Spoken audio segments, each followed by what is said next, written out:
Welcome to this very special edition of Harper Broadcast, Amitav. Great to have you at the HarperCollins office, and congratulations on the publication of Wild Fictions, your new book. I just wanted to ask you some very specific questions about some of the pieces in the book, which I've read over and over, obviously in the editorial process, and then the final version that's been published. It is, to me, a fascinating book. I think for all fans of your writing, it's a fascinating book because it covers so much territory, subjects that are close to your heart, subjects that you're passionate about, that you've been writing as part of your nonfiction works, as part of your fictional works over time. And you get to, in this book, you actually get to see the roots of some of those writings as well. I wanted to ask you something to start off with, which is, you write both fiction and nonfiction, of course, and often they feed into each other.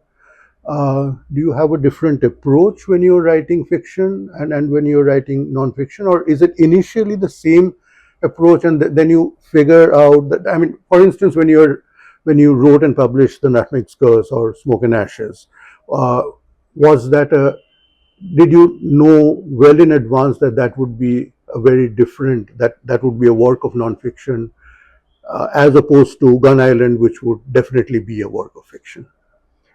Well, first of all, let me say that thank you very much for having me here. And thank you for having produced a really beautiful book. The production of the cover is just stunning. It looks so great. Yes, it looks really great. Yes. So, I should congratulate you on that, and also, Shatarupa Ghoshal, who's done the copy editing. She's done such a wonderful job on this, because this was a very difficult book to copy edit because there are so many footnotes and so on. Well, so when I write fiction and non-fiction, the process is different in a sense, because when I was writing Smoke and Ashes or when I was writing The Nutmeg's Curse, there's a huge amount of reading that went in, that went hand in hand with writing those books. Like every day I was reading, maybe 200 pages, maybe a whole book, just absorbing, just vacuuming up a lot of material. So that it is different in that way. With fiction, it doesn't really work like that. With fiction, you've got to allow yourself to daydream, Right. That's really the most important part of writing fiction. You've just got to let your mind wander, as it were. And it's very different with essays, because actually with essays, some of these essays were actually written for various kinds of media. Yes. So you also have a deadline. So you have to do it within a certain time frame often. But as a follow-up question to that, I also wanted to ask. Fiction. The Ibis trilogy, or even before that, Hungry Tide or Glass Palace, and then Gun Island. There's an immense amount of information that's there, which obviously derives from your research. But like you're saying, I guess you let imagination take over, right? Rather than, the crux of the narrative is not the information. The crux of the narrative is where you're going with the story. Well, very early in my life, when I was in college, I needed to earn some extra pocket money. So a friend of mine, who's also a friend of yours, Rukun Advani, found me a job with someone he knew, he was connected to, called Mr. Wadhwani, who ran a little bureau that produced backgrounders. Do you know what backgrounders are? I think very few people today will know what backgrounder it's not is. a counter. They're just, he'll give you a topic like BBC, and you have to produce like 25 pages, on what the BBC is. And for that, I had to do enormous amounts of reading, and then you boil it down, to 25 pages. Which is an art in itself, right? That's right. And I think that played a very important part in my life as a writer, because it just taught me how you take an enormous body of material, and then you just extract from it what you need. Mm-hmm. You know, Mm-hmm. and yeah, that's a very useful skill to have, to Yeah. be Yeah. able to handle huge amounts of data, Mm-hmm. and to be able to just extract some sort of story from it. Yeah. So that's always helped me a lot in Mm. my career as a writer, both in fiction and in non-fiction. Yeah. Because, as you say, in the Ibis trilogy, there's enormous Yeah. amounts of Yeah. research in it. But again, you can't let yourself be overwhelmed by the research. Mm-hmm. You have to keep it, within. You have to keep it manageable, as it were. Yeah. And do you see yourself primarily as a storyteller? Because that's how I've always seen your work. That, whether it's fiction or non-fiction, In an Anticline still remains one of my all-time favorite works. It's just it's how you tell the story, and I think that's what engages the reader as well. So whether it's in the fiction space or non-fiction space, I think that's a to me as a reader that's a common theme. Do you see that as well? That primarily, rather than sort of expounding on themes, as a lot of nonfiction tends to do, you're essentially telling a story. Absolutely, it's exactly that. I mean, that's why I'm a writer. Yeah. As opposed to a theoretician or something, because Mm-hmm. people who think theoretically, they deal in abstractions and so on. And I've never been good at that. It doesn't even interest me. Mm. So yes, absolutely, I'm completely a Yeah. storyteller.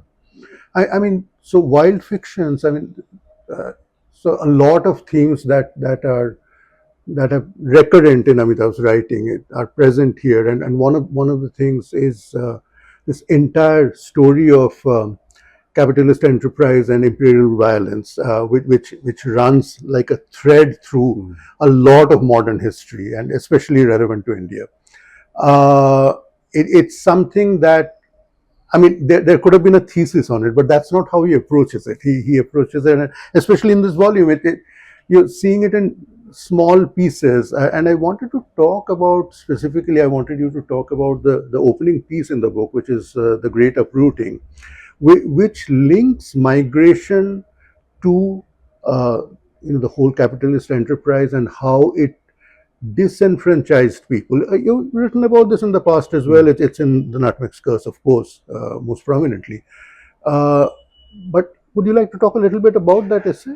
Yes, sure. I've spent my life, moving between places and so on. So, migration is a subject of great interest to me. Mhm.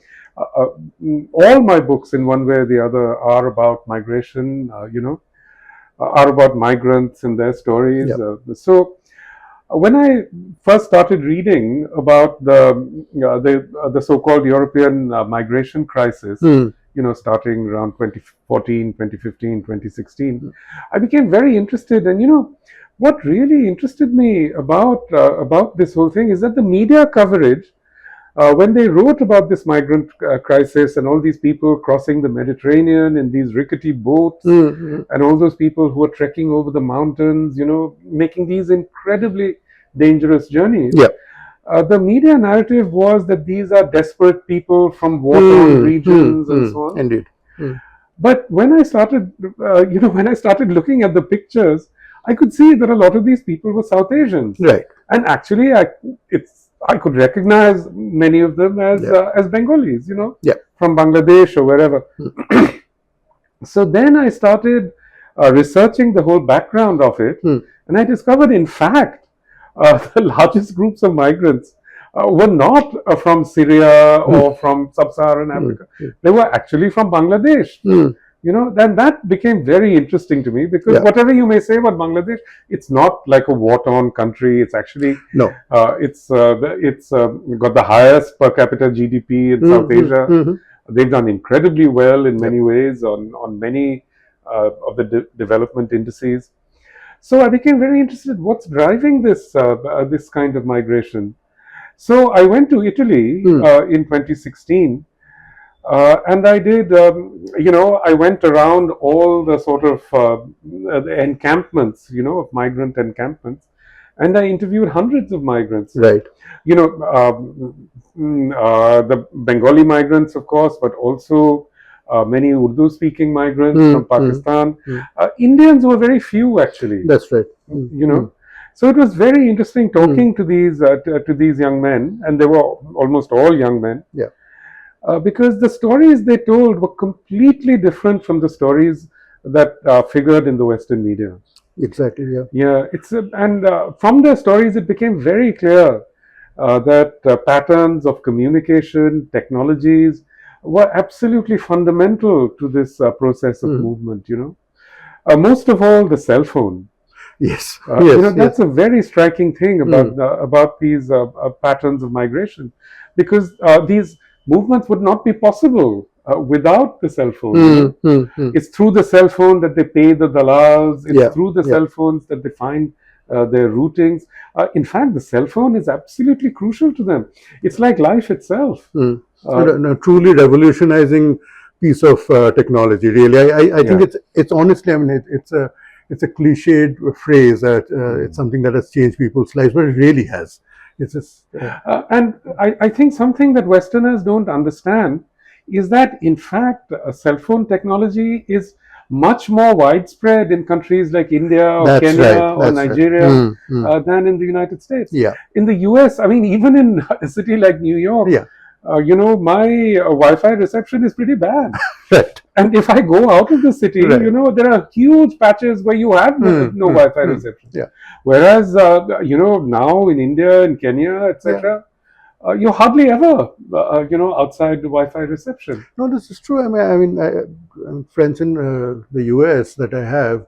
I mean, I still see them lugging laptops around, and virtually nobody in India does that anymore. Everybody's always on their smartphone. So that's right. That's right. So, okay. Other thing I wanted to ask is, so a lot of the book is for those of you who have already seen it. The book is divided into sections. One of the sections is travel, and travel has always been an integral part of Amitav's life experience, and it has, I think, contributed to his writing. And I think started out with Egypt, and we're going back to an antique land, but then the Sundarbans, and then Burma, and so the experiences with Sundarbans, I'm sure, played into the Hungry Tide, and Burma was sort of the basis for Glass Palace. And then the Ibis trilogy, where you then traveled to China. You also learned the language, right? So Chinese. No, I sort of I learned a little bit of it, but no. Chinese is learning. It's difficult, right? Yeah, but would you say that your understanding of human experience has directly been enriched by your travel? I mean, you travel very extensively. Even last year, you've been traveling all over the place. So, yes, travel has always been an absolutely fundamental part of my work, of the way that I think, the ways that I write, and it's given me a completely different vision of the world. Because I'm actually one of the few people, say for example, one of the few people who write about, say, climate issues or so on, who actually know this thing from two sides. Yes. From the Western side as well as from the global South side. And I certainly would not have been aware of those differences if not for travel. Yeah. So yes, it's interesting that you mention in an antique land, because actually, my whole journey as a writer, right from the beginning, travel was something I always wanted to do. Because I was reading James Baldwin, I was reading I was reading Naipaul, and again, travel was so fundamental to Naipaul's writing. Bruce Chatwin, so travel was very, very important for me, even when I was just in college, just thinking about writing rather than writing. And I was so keen to travel. I remember a friend of mine and I, we went around all the embassies in New Delhi, about 60 or 70 embassies. Oh yeah, there's so many, right? Yes. And we gave them our resumes and said we would love to come and teach in your country, to teach English or whatever, And I think maybe 6 of them replied, and they said, we have quite enough Indians already. Thank you. We don't need you. Right, right. So, one thing you discovered in those days is that for a young Indian male, especially to get visas, there's no way you can do it Yeah, except through academics. yeah. So then I ended up, very fortunately getting this a scholarship to Oxford. But I didn't just want to be at Oxford. I wanted to see You wanted to travel, yeah, elsewhere. yeah, So yeah. I went to Egypt, and that led to In an Antique Land. Right. What we have done to the planet over the last 200 years, and let's say post-industrial revolution, it is now biting back at us. Are we too late to rectify that damage, or are some of the things that we are now able to do going to address that damage? What you're assuming there is that there's some sort of desire to rectify that damage. This is true. In fact, I don't see any such desire. Mm-hmm. I mean, that desire exists amongst, let's say, certain groups, environmentalists, lots of young people who can see that their world is literally collapsing around them. I mean, think of all those people in Los Angeles right now, Yes. whose world is literally collapsing around them. And that's a story that's being repeated everywhere in the world. But and there's nothing they can specifically do about it, because the decisions have not been taken by them. I mean, there's something that you said yesterday, that to settle California as it is was not a decision taken by the people who are living there now. It was taken by authorities, and people are then just living out that reality. Right? Exactly. And one of the horrifying things that's happening even now, as parts of Los Angeles are burning up, is that real estate interests are actually going to the victims, who've been displaced, and asking them to, making them offers to buy their land. Right. Because what they're planning to do, far from restoring anything, is to rebuild in the same way. Right. Because they can get rich off it. So for a real estate person, it takes 2 years to build a house, Yes. or whatever, and you sell it to someone, and then you make your money and you're out of there. Yeah.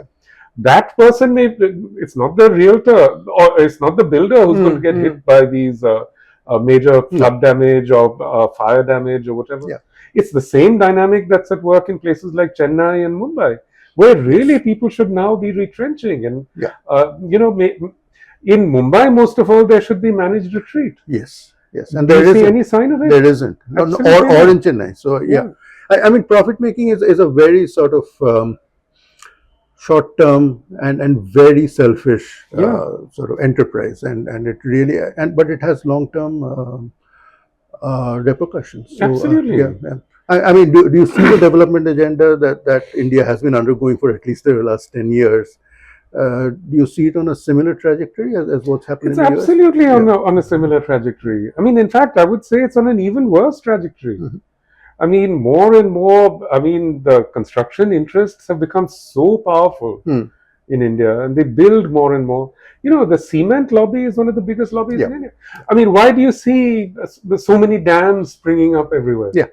It's because, a dam is basically a wall of cement, and cement is one of the most polluting substances that exist. Just to produce it creates incredible amounts of greenhouse gases. Yeah. So I would say that far from seeing any turnaround in the ways in which people dealt with these things, what we are seeing, in fact, is a continuing acceleration. Exactly. I want to go back to the book for the last question, which is something that fascinated me when we were editing the book, when we were putting it together. There's a fair bit of new media here. I mean, blog spots, conversations, reviews, reposts to reviews, all of which make their way into this book and makes for fascinating reading, absolutely. Now, this is, I mean, as a writer, do you see that this is something that is a way to the future as well? Because, I mean, social media has become such an important part of our lives. People are reading flash fiction all the time. people are engaging with shorter forms of content. And the whole blog space, or even the vlog space, is just such an integral part of our lives now. Conversations that are taking place there, can they transfer onto book form, as you've done here? And I think it's fascinatingly done here. Thank you. Yeah, I mean, for me, one of the great sort of discoveries of using the internet and writing on the internet, creating my own blog, so to speak, is that I've always, my practice as a writer has been very logocentric in the past. I mean, I deal only with words. But then I started experimenting with images, with how to produce images, how to integrate images into text, and that's something that the blog allows you to do as a form. Right. So several pieces that are in the book actually came from my blog. Unfortunately, books continue to be a logocentric form, so Yes. you only get the text. Yes. But we can't, put in all the images because that would be prohibitive. Yeah. But again, I think it adds something. No, it does add something. And just as a completely sort of out of the box thought, I wanted to. I mean, you have a very active Instagram account. Do you see a possibility of those images, and then it would be image driven and not text driven, perhaps? A collection going out as a multimedia publication at some point? Well, in a sense, I already have that with Jungle Nama. Yeah, of which, course, is yes, very yes. multimedia. Yeah. I mean, those of you who haven't seen Jungle Nama should see it. It's also Amitav's, as of now, his only work of poetry. It's a work of it's a work that he translated from the Bengali original, but it's an interpretation more than a translation, and it's a legend of the Sundarban. And that was a multimedia work, absolutely. Yes. So, thank you, Amitav. This was great. Always lovely speaking to you. Congratulations on the publication of the book once again. And I know that many people are really going to enjoy this. This is a lovely read. It's one of those books that, I mean, those who are more comfortable with reading short form now, there are 25 or so pieces here.